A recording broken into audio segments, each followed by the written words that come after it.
Bonjour à tous, j'espère que vous allez bien. Je suis super contente de vous retrouver aujourd'hui parce qu'on va parler d'un sujet qui m'intéresse énormément. Je pense que vous allez sentir tout au long de la vidéo. Ça concerne les Juifs d'Orient et c'est à l'occasion de l'exposition qui se tient en ce moment à l'Institut du monde arabe, donc qui s'appelle Juifs d'Orient. D'ailleurs, à ce propos, petite surprise à la fin de la vidéo parce que l'Institut du monde arabe a gentiment accepté à ma demande d'offrir 2 places gratuites pour cette exposition, une pour le gagnant et la personne qui va l'accompagner de son choix. Donc rendez-vous à la fin de la vidéo pour que je vous explique les modalités du concours.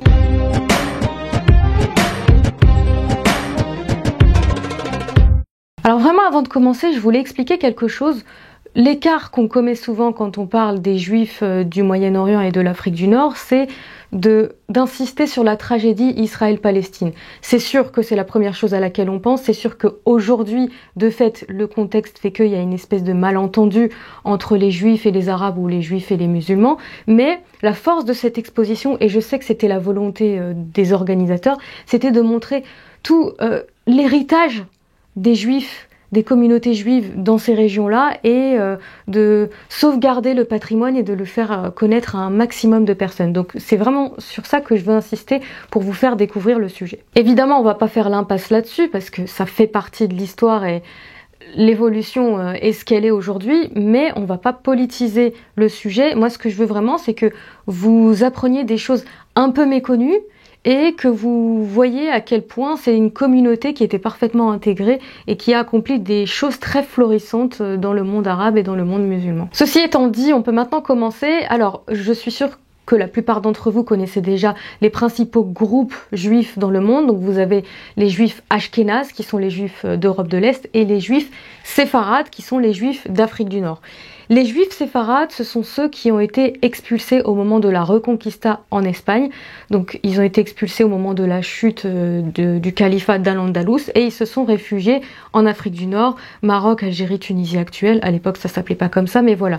Donc ces gens-là se sont réfugiés en Afrique du Nord. Ils se sont intégrés aux populations autochtones locales parce qu'il y avait aussi des juifs en Afrique du Nord à cette époque et ils se sont mélangés, diffusés et complètement assimilés. Donc on les appelle les séfarades.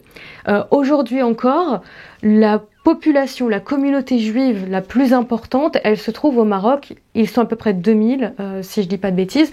Et c'est une des raisons, si vous voulez tout savoir, une des raisons, pas que ni la raison principale, mais une des raisons qui a motivé le Maroc à conclure un accord de normalisation avec Israël parce que les communautés juives du Maroc avaient la double nationalité, donc marocaine, israélienne, voire triple nationalité, marocaine, algérienne, française.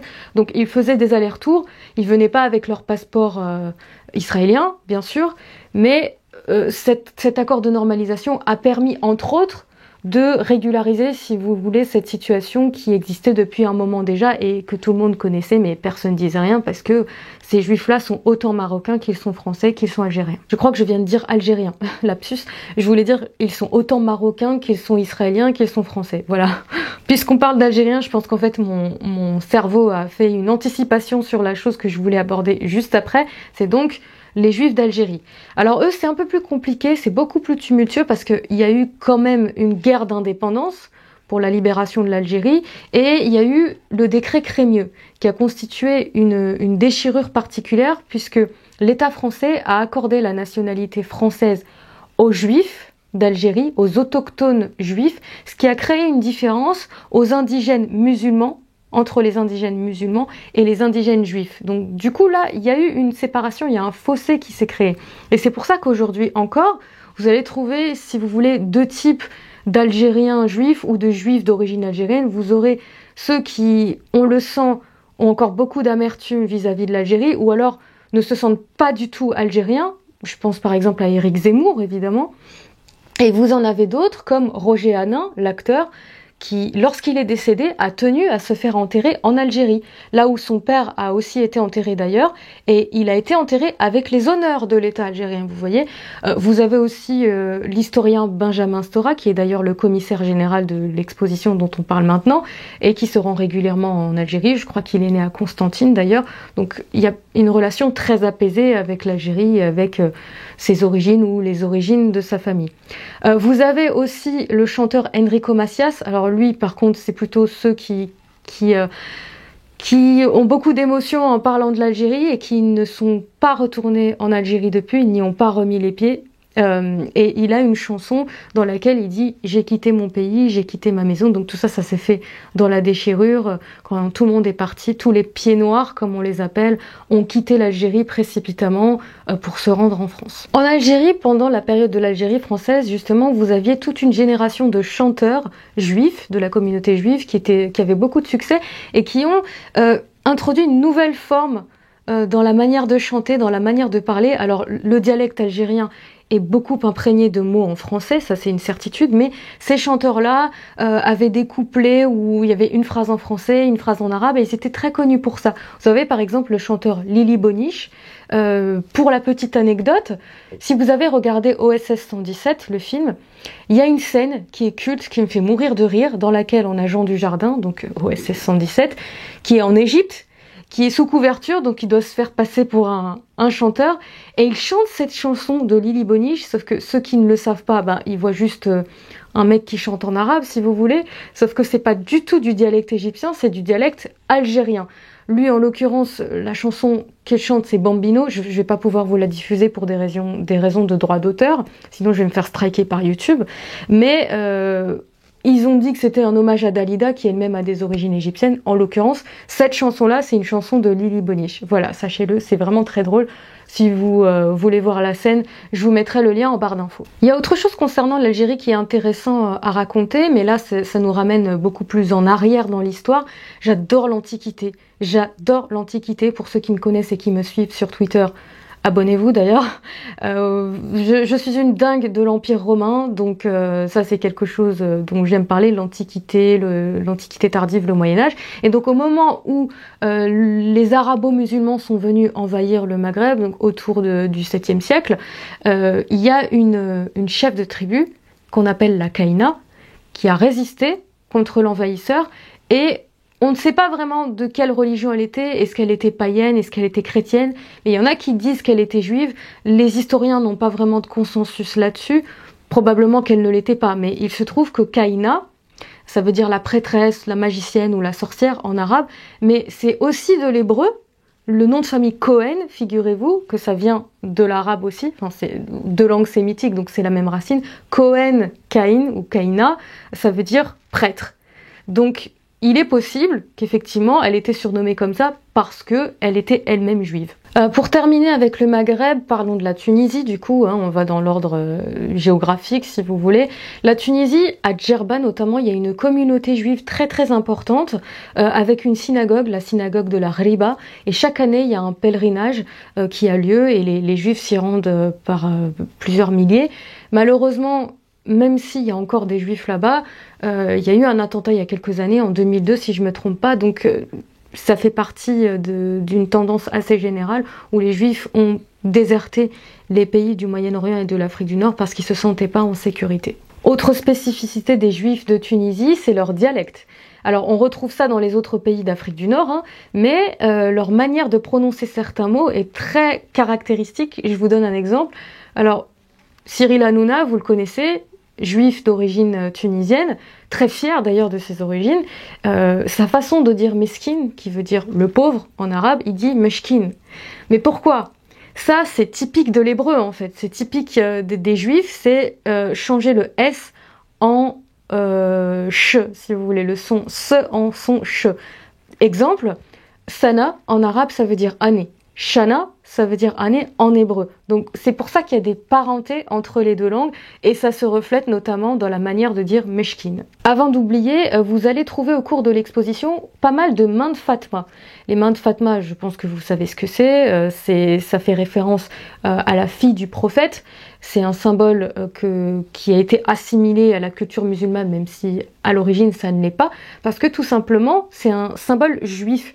Le chiffre 5 pour la Kabbale est très symbolique, c'est un chiffre qui protège, et eux ils appellent ça une khamsa. Khamsa ça veut dire 5, d'ailleurs khamsa ça veut aussi dire 5 en arabe, pas qu'en hébreu, pluriel khamsot, et j'avais eu le privilège d'écrire sur ce sujet, un sujet sur la magie dans la tradition juive, qui parlait notamment des mains de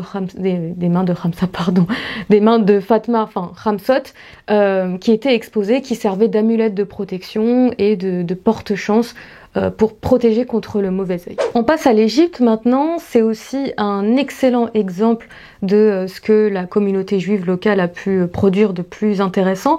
Vous avez Moïse Maïmonide qui est un rabbin, lui il est né à Cordoue, donc à l'époque de l'Espagne andalouse, et puis ensuite il s'est réfugié en Afrique du Nord, notamment dans le Maroc actuel. Il se trouve qu'il est mort en Égypte, il est mort à Foustat, à l'époque on disait pas Le Caire, on disait Foustat, et il a produit énormément de choses. Je sais que c'est un personnage sur lequel les organisateurs de l'exposition ont voulu insister parce que c'est un très bel exemple de juif arabe. Autre chose très très important, c'est la Guéniza au Caire. Donc la Guéniza, qu'est-ce que c'est? La Guéniza, c'est un entrepôt en fait, c'est un endroit où des rabbins conservent des archives, des documents écrits, où il y a notamment écrit le nom de Dieu qu'on ne peut pas détruire, mais pas que, il y a aussi d'autres archives importantes. Et donc cette Guéniza, cet entrepôt, cette pièce qui appartenait à la synagogue de Ben Ezra au Caire, est un lieu, mais c'est une mine d'or pour les historiens et pour les archéologues. Pourquoi? Parce que ils ont retrouvé, il me semble au 19e siècle, cette pièce qui était complètement abandonnée, complètement délabrée, mais des centaines de milliers de documents écrits, très bien conservés, qui retracent 2 millénaires d'histoire de la communauté juive sur place. Il y avait plein de documents, dont certains qui dataient je crois, 2 siècles avant Jésus-Christ. Donc c'est inestimable, des documents qui ont permis de comprendre l'histoire de la communauté juive et même l'histoire de la conquête arabo-musulmane de la région à travers les yeux, à travers le regard de la communauté juive. Donc vraiment extrêmement important de le mentionner. Aujourd'hui, ce qui est intéressant avec l'État d'Israël très récemment créé dans l'histoire contemporaine, c'est la manière dont les Juifs se sont réappropriés leur langue. L'hébreu n'était plus qu'une langue liturgique en fait. On parlait l'hébreu biblique pour lire la Torah ou pour les cours de Torah tout simplement, les cours de religion. Mais ils en ont refait une langue vivante et comme ça a été surtout un travail entrepris par les Ashkénazes, toutes les lettres qui font de l'hébreu une langue sémitique sont mal prononcées. Et d'ailleurs, c'est ce que ma prof disait quand je prenais des cours d'hébreu. L'hébreu moderne, c'est de l'hébreu biblique mal prononcé. Donc toutes les lettres communes avec l'arabe, comme le ha, le aïn, le qaf, sont mal prononcées.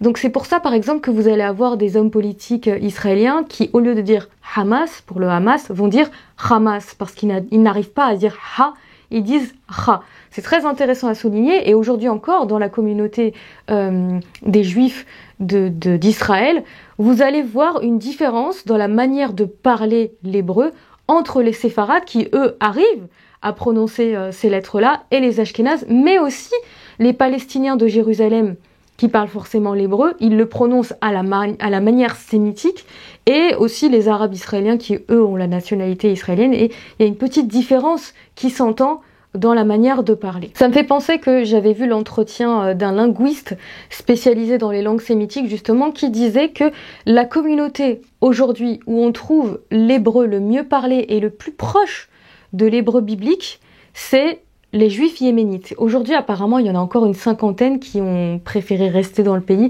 Je ne sais pas, avec la guerre civile, comment ça s'est passé, s'il y en a toujours autant ou s'ils sont tous partis. Toujours est-il que eux, leur langue est très pure, même si la notion de pureté n'a pas vraiment de sens en linguistique. Mais voilà, c'est très intéressant de le noter. Pour les linguistes, là aussi, c'est un trésor à étudier, les Juifs yéménites. Alors, Très intéressant aussi d'ailleurs la communauté juive yéménite parce que ils ont été exfiltrés par les services de renseignement israéliens en collaboration aussi avec les Américains notamment, après la création d'Israël. Donc la proclamation de l'indépendance de l'État d'Israël a suivi la partition de l'ONU en 1947, donc c'était en 1948 officiellement, et donc entre 1948 et 1950, il y a plusieurs centaines de juifs ou plusieurs milliers de juifs, je ne saurais pas vous dire les chiffres exacts, qui ont été exfiltrés. On a appelé ça l'opération tapis volant, donc qui ont été conduits du Yémen jusqu'en Israël directement pour éviter toute forme de pogrom et aussi pour attirer les juifs et les inciter à faire leur alia.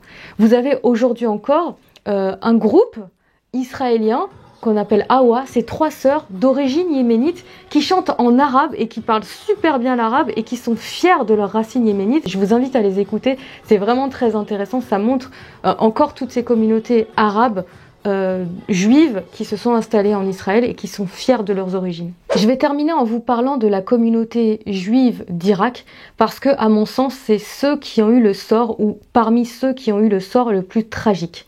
D'abord, ce qu'il faut savoir, c'est que la communauté juive d'Irak, et en particulier à Bagdad, était la plus nombreuse. Il y en avait plusieurs milliers ou plusieurs dizaines de milliers. Je vous mettrai les chiffres exacts parce que j'ai eu l'occasion de travailler dessus et c'était très intéressant. Et ces juifs-là, au moment de l'indépendance de l'Irak dans les années 30, ont activement participé à la construction de la nation, à la construction de l'identité de l'Irak, l'identité nationale de l'Irak et à la réappropriation de l'histoire. Vous savez que l'Irak, une fois qu'il y a eu ses frontières dessinées par le mandat britannique, ils ont renoué avec tout ce qui est Nabucodonosor, les Sumériens, etc., dans une forme de continuité, bien sûr, le califat de Bagdad, le califat musulman, et les Juifs ne voyaient aucune objection, aucune contradiction entre leur identité juive et leur identité irakienne, parce qu'ils se sentaient fièrement arabes, et beaucoup d'entre eux étaient engagés au Parti communiste, donc ils étaient anti-impérialistes, pour l'indépendance des nations ou l'autonomie des États, et donc pour eux, participer à l'effort de construction de la nation en étant fièrement arabe, c'était une évidence. Malheureusement, il y a eu ce qu'on appelle Al-Farhoud, qui désigne en fait un pogrom, dans les années 40, et qui là a achevé en fait leurs espoirs d'un idéal d'un Irak uni, que ce soit pour des juifs, des musulmans ou des chrétiens. Et là, ils se sont sentis vulnérables et beaucoup d'entre eux, après ça, et notamment après la création d'Israël qui a été un tournant, se sont enfuis et ont décidé de s'installer en Israël. Aujourd'hui encore, si vous vous adressez à des Israéliens qui ont une ascendance irakienne, quand ils vous parlent de l'Irak, déjà, ils parlent le dialecte irakien à la perfection.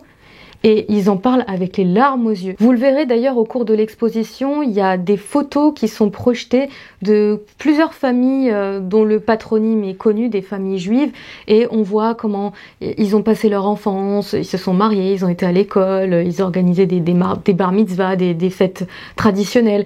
Et il n'y avait aucune contradiction entre le fait d'être arabe et le fait d'être juif. Donc vous trouverez des photos de familles juives du Liban, de Syrie, d'Irak, mais aussi de Tunisie, d'Algérie. Et c'était pour moi la partie la plus émouvante de l'exposition parce que on voit que quand ils en parlent ou quand on voit ces photos, il y a une forme de nostalgie qui nous gagne. Et c'est triste de voir qu'on en est arrivé là où beaucoup des juifs aujourd'hui installés en Israël ou ailleurs, par exemple aux États-Unis ou en France, n'ont plus remis les pieds dans ces pays-là parce qu'ils n'osent pas et pourtant ils le voudraient. C'est vraiment dommage.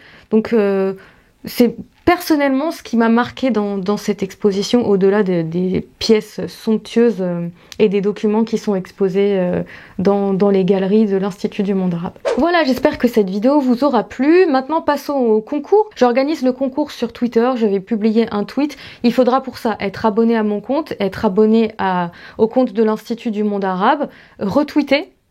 Et le gagnant, je le tirerai au sort sous 1 semaine ou 15 jours, je verrai en fonction du timing. De toute façon, je vous mettrai le règlement, tout sera affiché, je vous mettrai le lien en commentaire épinglé sous cette vidéo. Désolée pour ceux qui n'ont pas de compte Twitter, au pire, vous pouvez vous en créer un juste pour le concours.